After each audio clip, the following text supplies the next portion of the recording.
revisão de microbiologia teve como foco principal dois grandes temas: crescimento microbiano e controle de micro-organismos.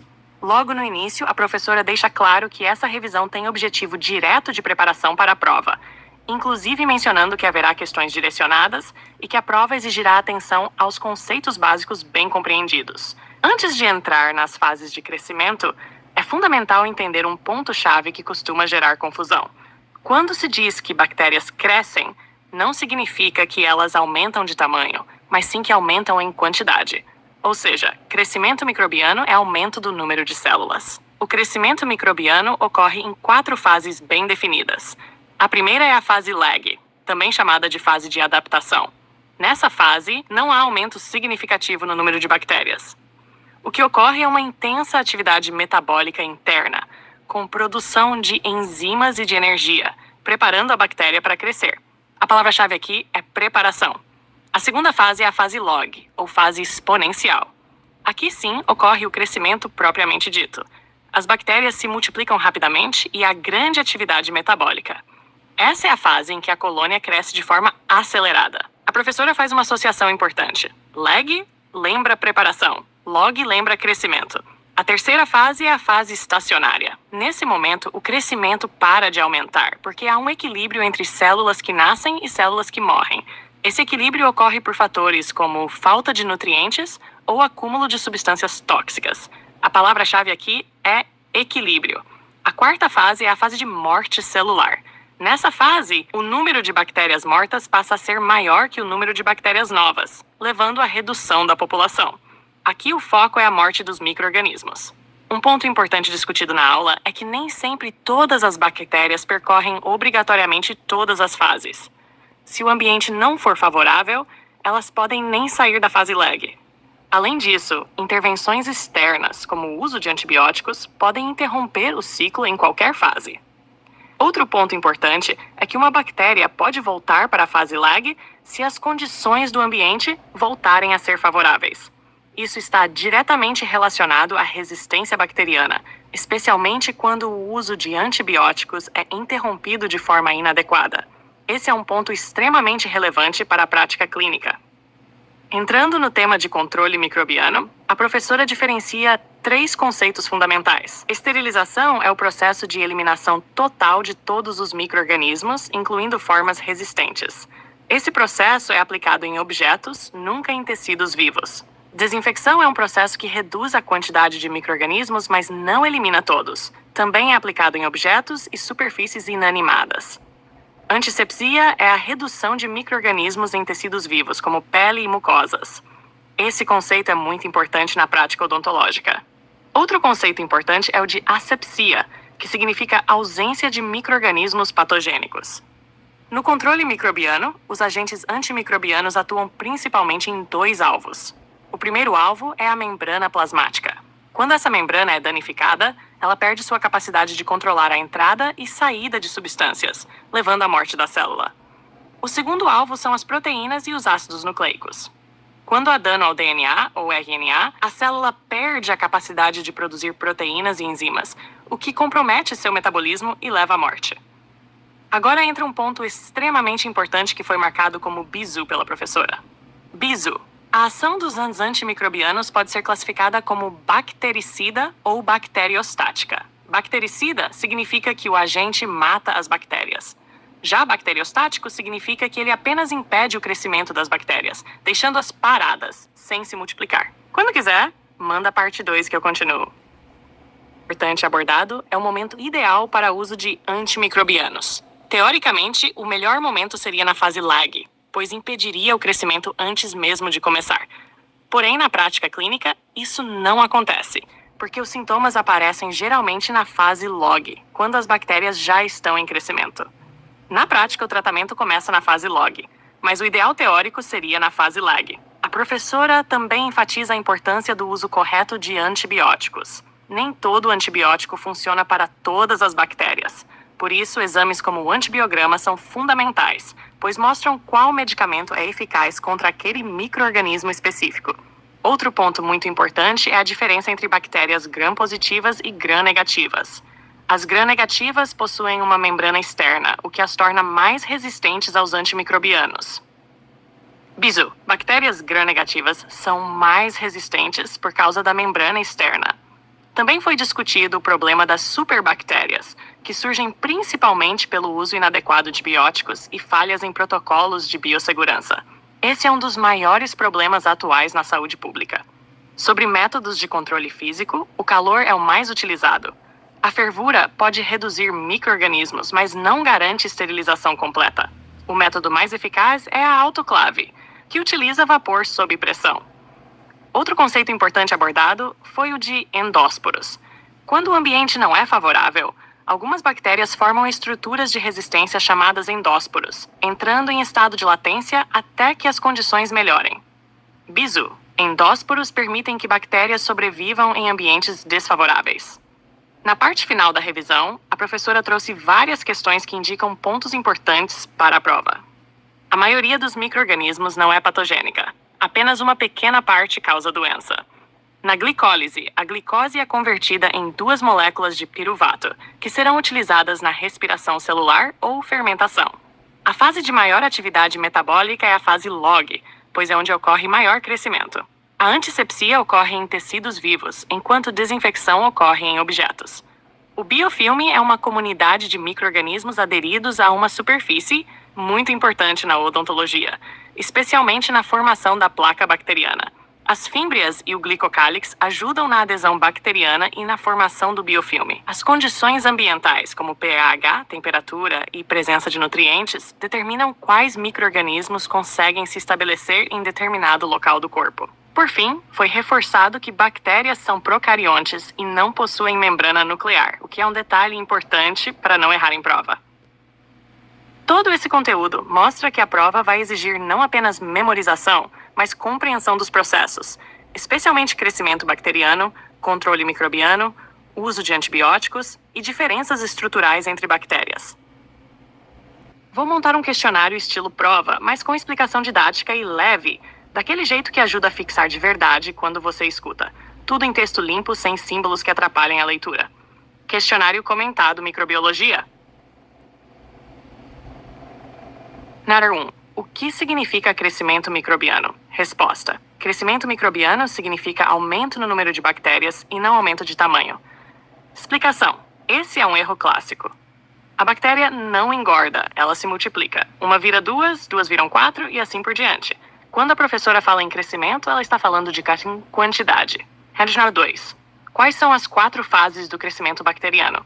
Resposta. Fase lag, fase log, fase estacionária e fase de morte. Explicação. A fase lag é a fase de adaptação. A bactéria está se preparando. A fase log é a fase de crescimento acelerado. A fase estacionária é o equilíbrio entre nascer e morrer. A fase de morte é quando mais bactérias morrem do que nascem. Forma de lembrar. Lag lembra preparo. Log lembra crescimento. NAR 3. Em qual fase ocorre maior atividade metabólica? Resposta. Na fase log. Explicação. É nessa fase que as bactérias estão mais ativas, se multiplicando rapidamente. Por isso, também é a fase em que elas causam mais efeitos no organismo. 4. O que acontece na fase estacionária? Resposta. O número de bactérias que nascem é igual ao número de bactérias que morrem. Explicação. Isso acontece porque os nutrientes começam a acabar e os resíduos começam a se acumular. O ambiente deixa de ser favorável. 5. O que é esterilização? Resposta. É a eliminação total de todos os micro-organismos. Aqui não sobra nada, nem bactérias, nem esporos. É um processo completo e é usado em materiais, nunca em tecidos vivos. 6. Qual a diferença entre desinfecção e antisepsia? Resposta. Desinfecção ocorre em objetos. Antisepsia ocorre em tecidos vivos. Explicação. Desinfecção reduz micro-organismos em superfícies. Antisepsia é feita na pele ou mucosa, como antes de um procedimento. 7. O que é asepsia? É a ausência de micro-organismos patogênicos. Explicação. Não significa ausência total de vida, mas sim ausência de micro-organismos que causam doença. O que significa ação bactericida? Resposta. Significa que o agente mata as bactérias. Explicação. Aqui a bactéria morre. É diferente de apenas impedir crescimento. 9. O que significa ação bacteriostática? Resposta. Significa que o agente impede o crescimento das bactérias. Explicação. A bactéria não morre, mas fica parada. Se o medicamento for retirado, ela pode voltar a crescer. 10. Em qual fase seria ideal agir com antimicrobianos? Resposta: na fase lag. Explicação: porque a bactéria ainda está se preparando.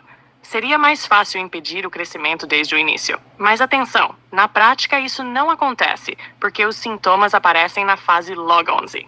Por que as bactérias gram-negativas são mais resistentes? Resposta: porque possuem uma membrana externa. Explicação: essa membrana funciona como uma barreira extra, dificultando a entrada de antibióticos. 12. O que são endósporos? Resposta: são estruturas de resistência formadas por algumas bactérias. Explicação: quando o ambiente está ruim, a bactéria entra em modo de sobrevivência. Ela fica protegida até que as condições melhorem. Na 13. Qual método é mais eficaz para esterilização? Resposta: a autoclave. Explicação: ela usa vapor sob pressão, o que garante a eliminação de todos os micro-organismos, inclusive os mais resistentes. 14. A fervura é suficiente para esterilizar? Resposta: não. Explicação: a fervura pode matar muitas bactérias, mas não elimina todas, principalmente os esporos. HAIR 15. O que é biofilme? Resposta: é uma comunidade organizada de micro-organismos aderida a uma superfície. Explicação: na boca isso é a placa bacteriana. Não é só sujeira, é uma estrutura organizada que protege as bactérias. 16. Qual a função das fímbrias e do glicocálix? Resposta: ajudar na adesão das bactérias. Explicação: eles permitem que a bactéria grude na superfície e participe da formação do biofilme. 17. A maioria dos micro-organismos causa doença? Resposta: não. Explicação: a maioria é inofensiva ou até benéfica. Apenas uma pequena parte é patogênica. 18. O que acontece na glicólise? Resposta: a glicose é quebrada em 2 moléculas de piruvato. Explicação: esse processo gera energia e serve de base para outras vias metabólicas. 19.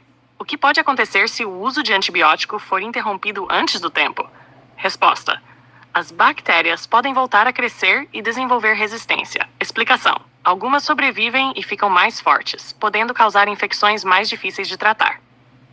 Number 20. O que determina quais bactérias sobrevivem em um ambiente? Resposta: as condições ambientais. Explicação: fatores como pH, temperatura e nutrientes selecionam quais bactérias conseguem viver naquele local.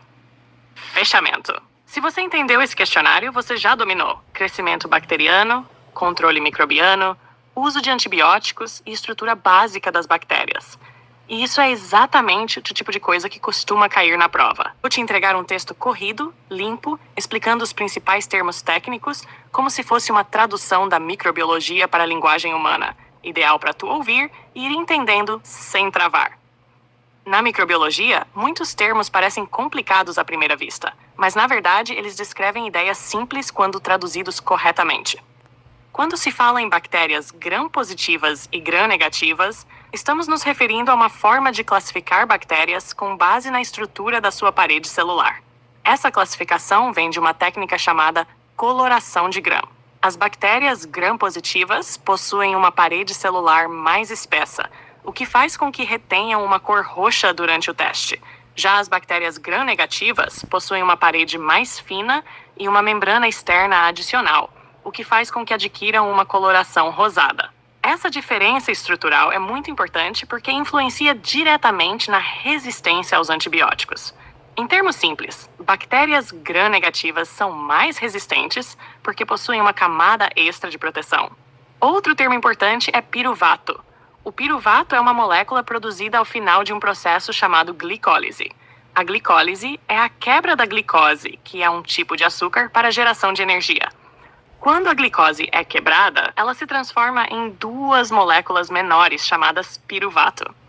Esse piruvato pode seguir caminhos diferentes dentro da célula. Pode ser utilizado na respiração celular, gerando bastante energia, ou pode ser utilizado na fermentação, gerando menos energia, mas produzindo substâncias como ácidos.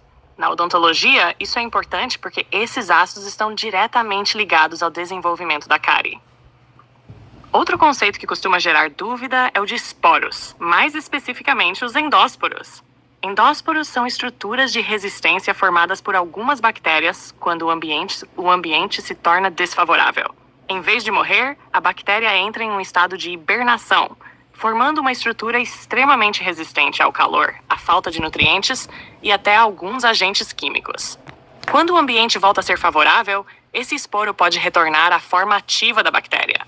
Por isso, os esporos são um desafio importante no processo de esterilização. Também é importante entender o termo metabolismo.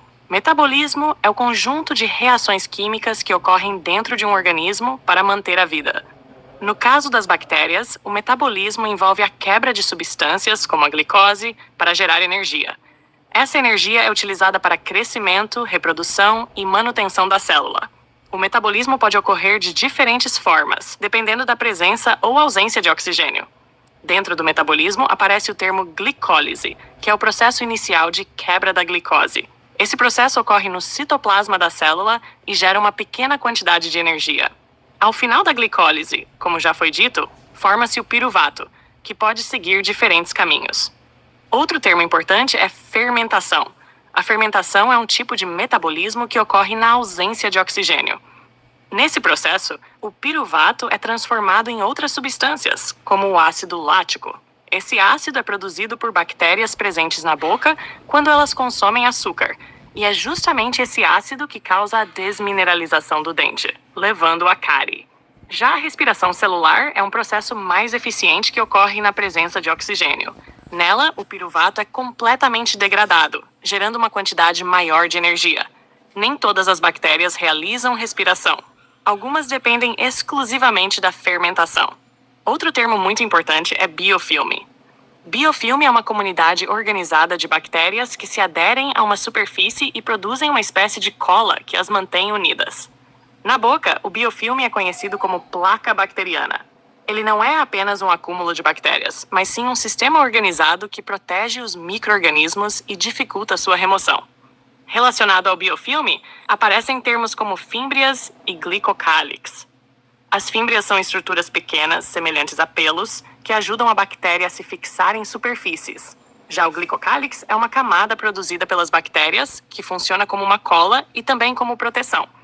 Ele ajuda na formação do biofilme e torna as bactérias mais resistentes. Outro termo comum é membrana plasmática. Essa é a estrutura que envolve a célula e controla o que entra e o que sai dela. Quando essa membrana é danificada, a bactéria perde sua capacidade de controle e acaba morrendo. A parede celular também é uma estrutura importante. Ela dá forma e proteção à bactéria. É justamente a diferença nessa parede que define se a bactéria é gram-positiva ou gram-negativa. Por fim, é importante entender os termos bactericida e bacteriostático. Um agente bactericida é aquele que mata as bactérias. Já um agente bacteriostático não mata, mas impede que as bactérias cresçam e se multipliquem. Isso significa que, se o tratamento for interrompido, as bactérias podem voltar a crescer. Ao compreender esses termos, a microbiologia deixa de parecer um conjunto de palavras difíceis e passa a fazer sentido como um sistema lógico, onde cada conceito se conecta ao outro e explica como as bactérias vivem, se comportam e causam efeitos no organismo.